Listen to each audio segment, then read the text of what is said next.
Cześć, z tej strony Patrycja. W maju tego roku po raz pierwszy wybrałam się na samotną podróż i dziś trochę Wam o tym opowiem. Żyjemy w czasach, kiedy świat jest na wyciągnięcie ręki. Ale co w sytuacji, kiedy nie mamy kompana lub kompanki? Czy z tego powodu powinniśmy rezygnować z podróży? Przekonałam się na własnej skórze, że samotna wyprawa może być wyjątkowym i pięknym przeżyciem. W dzisiejszym odcinku po raz pierwszy wsiadam na motor i ruszam w nieznane.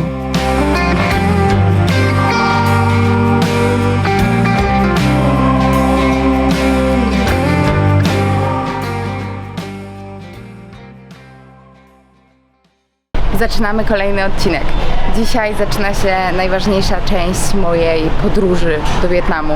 Mianowicie dzisiaj wypożyczam motor i to był właściwie mój główny cel przyjazdu tutaj. Chciałam przeżyć coś innego niż dotychczas, ponieważ backpackowałam już wielokrotnie, a tym razem chciałam doświadczyć czegoś zupełnie innego. A jakoś Wietnam jest bardzo znaną destynacją do tego, żeby tutaj robić tripa motorowego. Z reguły ludzie jeżdżą albo z Hanoi, które jest na górze, do Saigonu, który jest na samym dole, albo odwrotnie, ale ja zdecydowałam inaczej.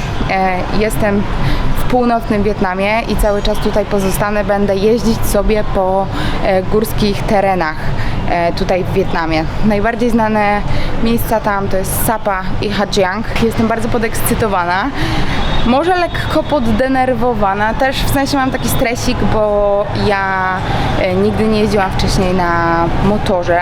Zaznaczę, że to jest motor półautomatyczny, co oznacza, że nie ma sprzęgła, czyli po prostu zmienia się biegi. Jadę jeszcze bardziej na północ, w górzyste tereny i to są właśnie takie tereny, gdzie już Wietnam graniczy z Chinami. I zamierzam stosować takie podstawowe zasady bezpieczeństwa, czyli nie jeździć po zmroku, zawsze sobie zaplanować trasę tak, żeby mieć przynajmniej ze 3 godziny zapasu. Poza tym ja też zamierzam sobie na bardzo spokojnym tempie robić tą trasę z tego względu, że mam ochotę po prostu się nią cieszyć. Chcę po prostu ją sobie przeżywać. Do tego też zatrzymywania się na nagrywki schodzi trochę na to czasu. Także zamierzam to robić powoli, maksymalnie 150 km dziennie, ale raczej będę celować w okolice 100. Dobra, formalności mamy już załatwione, papiery podpisane, pierwsza przejażdżka za mną, także widzę, że będzie spoczko, bez problemu ogarnęłam działanie tego, a w tym momencie ziomo mi tutaj pokazuje, jak mam sobie montować mój bagaż cały. Start there and then make like a first loop. Okay, and it goes here.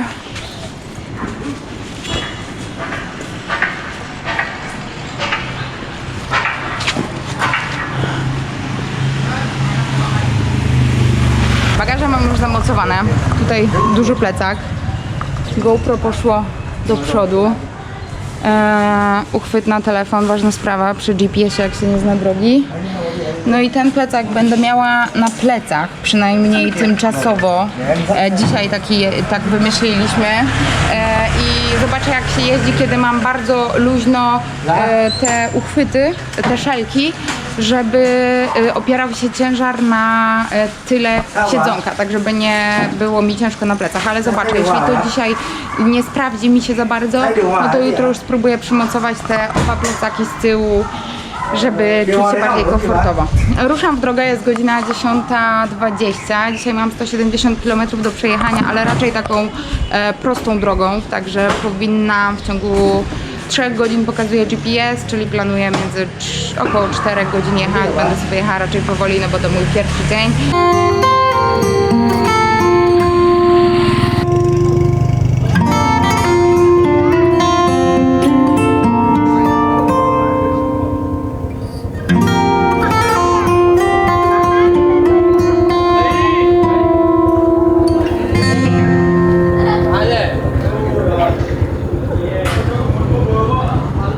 Część serii już będzie pod znakiem głosów Messy Hair Don't Care, bo ja mam taki gatunek, że spod kasku strasznie mi się plączą, także nie dam rady się ogarniać tak cały czas.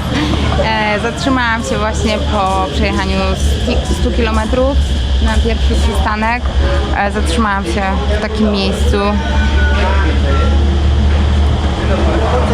Wyjechałam już z takich mniejszych miast, teraz jadę dalej dość zatłoczoną drogą, ale już nie tą taką główną, która prowadzi z Hanoi. No i co, pewnie jakaś kawka wjedzie, kawka to na pewno, a czy uda się coś do jedzenia, to zaraz zobaczę. Jednak się okazało, że nie mają tutaj kawki. Jakoś nie przyszło mi do głowy, żeby się zapytać, czy mają kawkę, bo mi się wydawało, że tutaj w tych wietnamskich przydrożnych barach zawsze jest kawka, ale tu akurat nie ma, także jadę gdzieś dosłownie kawalą tak dalej. Znalazłam taką kawiarnię, bardzo prawilna i już widzę, że generalnie będę miała problemy komunikacyjne duże z tego powodu, że oni nie mówią po angielsku. W Hanoi też nie było szału, prawdę powiedziawszy, ale tutaj to już totalnie, nawet taki młody ziomeczek, który tam pracuje, czy to jego lokal, no to ani słowa po angielsku. Kawka wietnamska jest podawana w taki sposób bardzo często, czyli z takim filterkiem, przez który się dopiero kawa sączy, także trzeba na nią troszkę poczekać. Do tego zmrożona herbata, byłam już tak spragniona, że trochę wypiłam. I jako, że pan nie miał do zaoferowania żadnego dania wegetariańskiego, to skoczył gdzieś obok i przyniósł mi ciasteczko z wielką bułą. Podejrzewam, że słodką, bo jakaś taka jest polana czymś. No nie jest to najzdrowsze jedzenie, ale tutaj w Wietnamie muszę być na to przygotowana, że albo ryż z warzywami, jeśli mi się uda gdzieś dorwać bezmięsny, albo jakieś takie niezdrowe jedzonko. No cóż.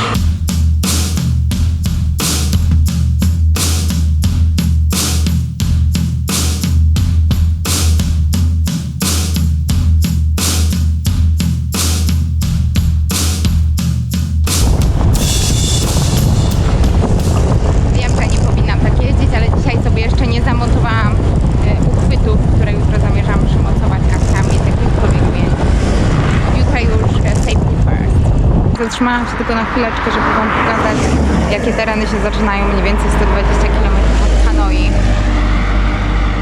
Jest górzyście.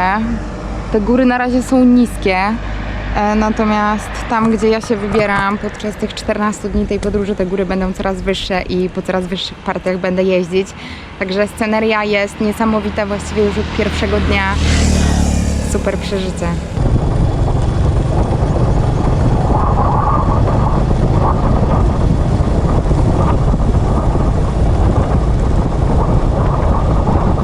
Jestem już kilometr od guest house'u, w którym sobie zarezerwowałam dzisiaj spanko. Tutaj taka świątynka się znajduje. I wyszło słoneczko. A jako, że wyszło słoneczko po całym dniu, który był zachmurzony, fajnie się też jedzie, jak jest zachmurzony dzień, bo nie świeci w czachę i się nie nagrzewa kask i głowa przy okazji, to ja odpalam drona.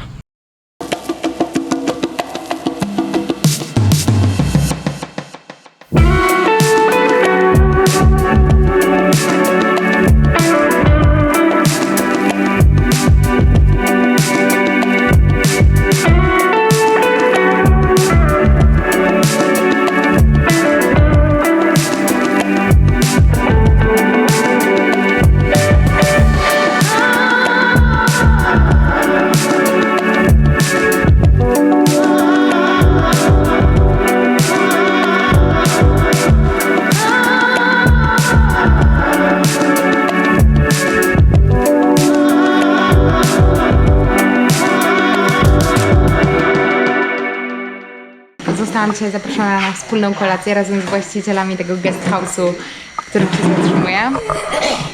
Właśnie widzę, że przygotowywany jest stolik dla nas wszystkich.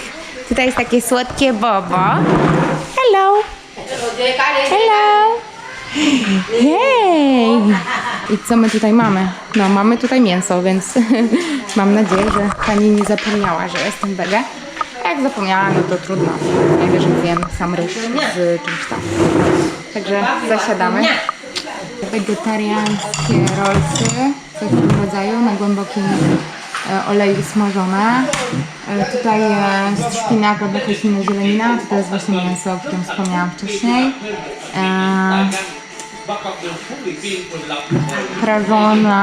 Prażony ginat, orzech ziemny. sos sojowy, pałeczki dla wszystkich. O, doszły teraz ryby.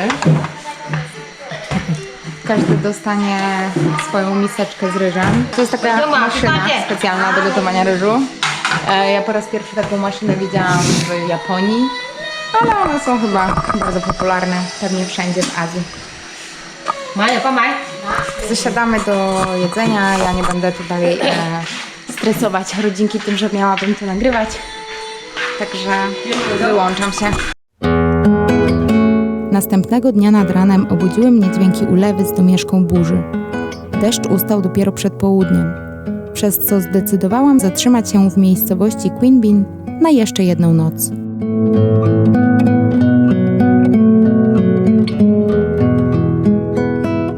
Mówię teraz do kasku, ponieważ zamontowałam sobie dzisiaj w końcu mocowania do GoPro. Nawet dobrze się złożyło, naprawdę, że zostałam tutaj, ponieważ zrobiłam sobie mały research na 3-4 kolejne dni, do których miejscowości mam jechać, ile mi ta droga zajmie. Przymontowanie tych GoPro do 2 miejsc też mi zajęło trochę czasu, także dzisiaj idealny dzień taki organizacyjny. Także siadam na motor i jadę w świat.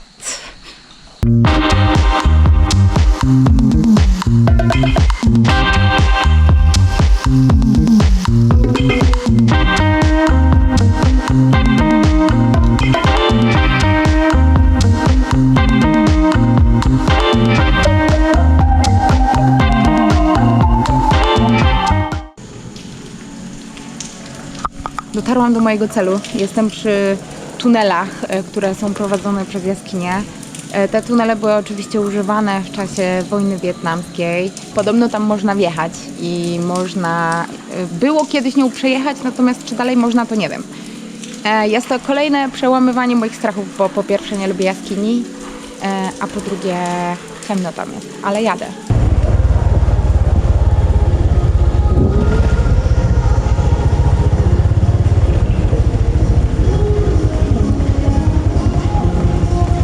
Dobra, jednak się wycofuję, bo jest tutaj nieprzyjemnie.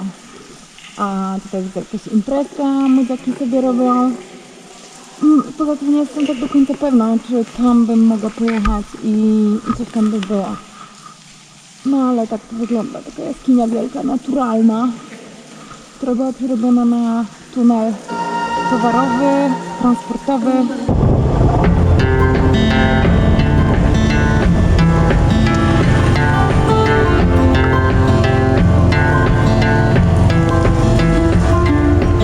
On the road, headed back to New Orleans. Driving in the country, past old-timey scenes.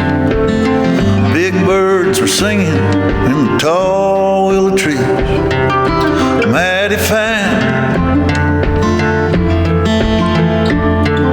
3 words written on a paper bag. I miss you was written in a message in black, thrown in a van, it's 1,000 miles back, a better time. Chciałam Wam dzisiaj opowiedzieć o tym, jak wyglądało z mojej perspektywy podjęcie decyzji o tym, żeby pojechać na samotną podróż.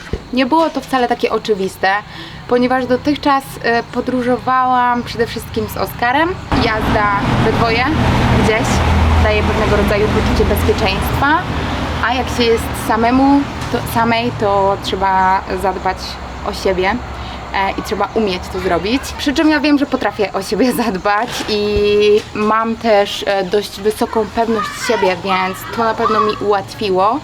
Natomiast nie chciałam przeżywać tej podróży w taki sposób zwykły. Nie chciałam po prostu jeździć z plecakiem, backpackować, ponieważ to by nie posunęło mnie w żaden sposób do przodu, nie przesunęłoby mojej granicy komfortu, która była dotychczas ustalona. Stąd pomysł, żeby zrobić coś innego, żeby właśnie wypożyczyć ten oto sprzęcik, czyli motor z półautomatyczną skrzynią biegów. Wiedziałam, że to będzie względnie łatwe dla mnie do ogarnięcia, ale oczywiście nie miałam pojęcia i dalej nie wiem, jak będzie wyglądało moje 14 dni podróży samotnej, tym oto jednośladem. Wiecie, w sytuacji, gdyby cokolwiek się wydarzyło, nie myślę o żadnych bardzo złych rzeczach. Zakładam, że wszystko będzie dobrze i raczej pozytywne rzeczy przyciągam, ale na przykład gdyby mi uszło powietrze z opony i byłabym gdzieś po środku niczego, no to co będę musiała zrobić? Będę musiała polegać sama na sobie. Natomiast wydaje mi się, że mam takie poczucie, że tutaj w Wietnamie ludzie chętnie mi pomogą. Już z poprzedniej podróży do Wietnamu mam też doświadczenie, że nawet przejezdni zatrzymają się, interesują się, co się dzieje. Tutaj jest o tyle różnica, że jeżdżę po terenach, wybieram się właściwie dopiero tak naprawdę w takie konkretnie górzyste tereny i tam nie wiem, jakiej częstotliwości przejeżdżających pojazdów się spodziewać. Na ten moment spodziewam się niezbyt dużej, ale może być różnie. Opowiadam Wam o tym dlatego, że być może ktoś z Was siedzących przed ekranem i oglądających ten film jest teraz na takim etapie, że chciałby czy chciałaby gdzieś pojechać, ale może nie ma kompana, albo właśnie chcielibyście pojechać na pierwszą swoją celową podróż gdzieś dalej. I chciałam Was do tego zachęcić, żeby nie bać się. Może nie tyle, żeby się nie bać, bo lęk ma swoje dobre strony, wzmaga w nas taką ostrożność i to jest bardzo zdrowe i to jest bardzo potrzebne. Uważam, że wręcz niezbędne, ale trzeba przełamywać swoje lęki i trzeba przełamywać swoje bariery. Na początek polecam wybrać sobie taką destynację, która będzie dla Was komfortowa. To, że dla mnie na przykład wyjazd do żadnego kraju europejskiego nie byłby żadnym wyzwaniem, nie oznacza, że dla kogoś z Was nie będzie. Trochę długi wyszedł ten wywód, ale zależało mi na tym, żeby poruszyć ten temat głębiej. Dajcie mi znać, co Wy sądzicie o podróżowaniu samotnym. Czy macie już jakieś doświadczenia, czy planujecie, czy w ogóle uważacie, że to nie jest forma dla Was. Jeśli podoba Wam się to, co robimy, to dajcie łapkę w górę, dajcie nam też suba. Robienie filmów to jest nasza pasja. Na razie jesteśmy małym kanałem, a jeśli okażecie tego rodzaju wsparcie, to pomoże nam to zwiększyć zasięgi i dotrzeć do szerszego grona odbiorców. A teraz lecę dalej.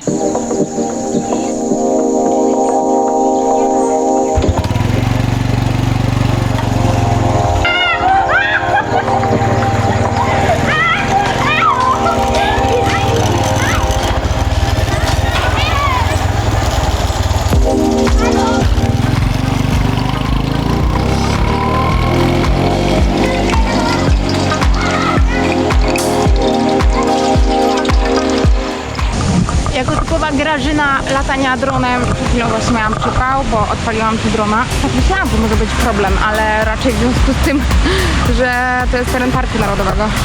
A dosłownie 5 metrów ode mnie jest tabliczka Frontier Area, do not use flycam. Dzisiaj znowu pada. Właśnie sobie uświadomiłam, że ta podróż będzie pełna deszczu. Dobra, zaczynają się przygody. Zapalam pierwszą gumę.